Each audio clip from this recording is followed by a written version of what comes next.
Hello and welcome to Upward Path. My name is Bryant Clark. Today we will be talking about prayer. Growing up as a Christian, I often heard about how prayer was so powerful. I would hear things like, prayer is the key that opens heaven's storehouse. And I would hear these stories about how awesome things happened to people who prayed. They'd be saved from a lion or something like that. And I'd be like, whoa, this is awesome. But as I grew older, I started to wonder how effective it actually was. It's not that I didn't believe in it. I believed it worked in some circumstances, but I wasn't sure how it was in everyday life. I remember we would pray when we lost stuff, and I was always be like, why are we doing this? We're just wasting our time. If we just go look for it now, we'll find it now. If we pray, we'll find it 5 minutes later than we would anyway. But there was something that happened when I was 14 that really changed how I viewed prayer. I was working with a group of young people, and we were canvassing. And there wasn't many of us, and we weren't experienced. So the first day we prayed that we'd sell 15 books. And we thought that was optimistic. And we came back with exactly 15 books sold. So the next day we're like, okay, we get what we prayed for, so let's go for almost twice as much. We prayed for 25. And we sold exactly 25 books. So the last day we're like, okay, we're not praying hard enough. Clearly, we get what we pray for, and we need to pray for something really awesome. So we prayed for 50 books. And we sold exactly 50 books. And we were all just like, whoa. Clearly, God is giving us what we pray for.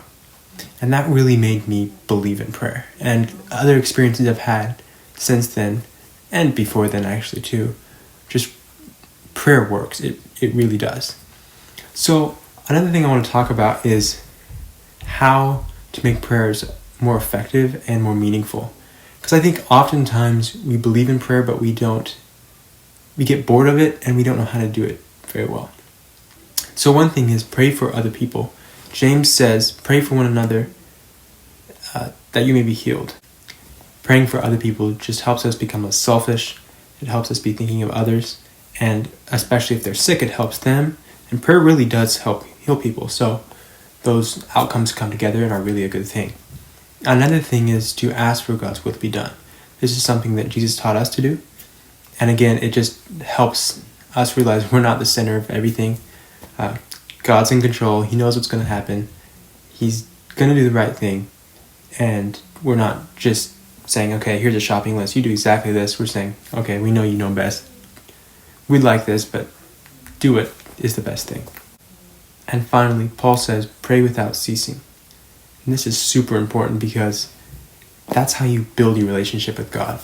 And as you build your relationship with God, your prayers will be more effective because you'll be praying for His will, because your will become more like His. And your prayers will be more meaningful because you'll be praying to your friend and you'll just grow closer to God and He'll grow closer to you.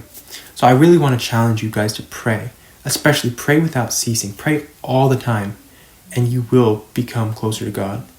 And finally, I want to leave you with this verse. It's from Philippians 4 verse 6. It says, be anxious for nothing, but in everything, by prayer and supplication, with thanksgiving, let your requests be made known to God, and the peace of God which passes all understanding will guard your hearts and minds. Thank you for watching. I hope you have a wonderful day.